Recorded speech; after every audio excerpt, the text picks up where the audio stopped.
Ma mission principale, ça sera d'aller recueillir la parole des usagers et notamment leur envie. Moi, c'est plus administratif en fait. C'est de défendre tous les dossiers qui y a en route. Mais je vais aussi défendre les usagers, bien sûr. Et puis de porter un discours aussi qui peut servir pour les autres. Et je pense que comme on vit la situation, et comme disait Angélique, comme on vit la situation, ben on est les meilleurs porte-parole de ce qu'on vit au quotidien, tout simplement. En fait, je trouve que au niveau de la société d'aujourd'hui, ça va pas assez vite en fait. Par exemple, avant d'avoir ce fauteuil-là que j'ai avec moi, j'avais un ancien fauteuil et ça a mis plus d'1 an et demi. Donc du coup, je me suis battue, même si ça coûte cher, j'en suis consciente, hein, ça coûte cher un fauteuil électrique. Mais c'est un peu nos jambes aussi. Si on n'a pas de fauteuil électrique, on peut rien faire. En fait, on a l'impression de toujours se justifier dans la vie de tous les jours. Faut toujours se battre en fait pour avoir quelque chose.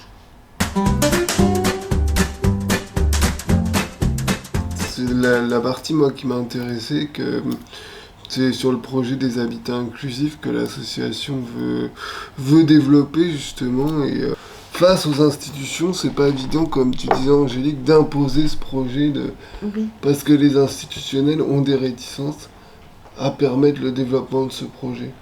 Sur l'histoire qu'ils ont encore l'image, personne avec un handicap parfois assez lourd, c'est forcément en masse et pas forcément à domicile.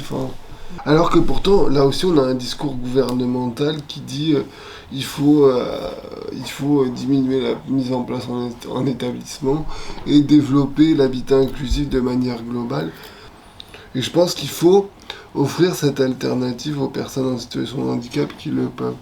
Et je pense que l'association ADIMC 72 a raison de se saisir de cette opportunité justement pour faire changer le regard sur le handicap notamment. Il y a un choix dans l'accompagnement qu'il n'y avait pas avant, d'où cette idée de la part de l'ADIMC de transformer son offre. Quand on arrive de familles qu'on nous met dans un appartement tout seul, au début ça fait peur, ça c'est sûr. Mais c'est génial quoi, parce qu'on est comme tout le monde en fait.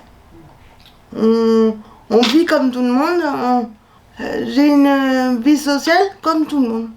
Voilà, c'est ça, et même dire aux familles, vous inquiétez pas, vous pouvez avoir des réticences au départ, c'est normal, qu'on est entouré, encadré, et que même si notre famille un jour est amenée à disparaître malheureusement, on aura toujours des soutiens et des appuis quelque part, quoi. On sera jamais laissé seul à l'abandon. Entre l'intervention des auxiliaires de vie à domicile plus l'accompagnement SAMSA ou toute autre structure, il y a toujours un lien qui se fait, quoi. Mais il y a toujours des possibilités et justement auprès des institutionnels, départements, régions et ARS et MDPH, dire aussi que faut arrêter qu'ils soient dans des schémas préconçus, mais qu'ils évoluent aussi avec l'évolution de la société. Et que justement on trouve des alternatives aux établissements et qu'on ne trouve pas que ça dans les grandes villes comme Paris, Rennes, Nantes, mais aussi en province, et qu'on soit capable de dire bah oui ça me convient, non ça me convient pas. Que la société change, c'est-à-dire qu'ils arrêtent de croire qu'on est tous à être obligés dans des structures où toutes les personnes en situation de handicap qui parlent bien, qui arrivent à se positionner sur certaines choses, ils vont savoir que c'est possible.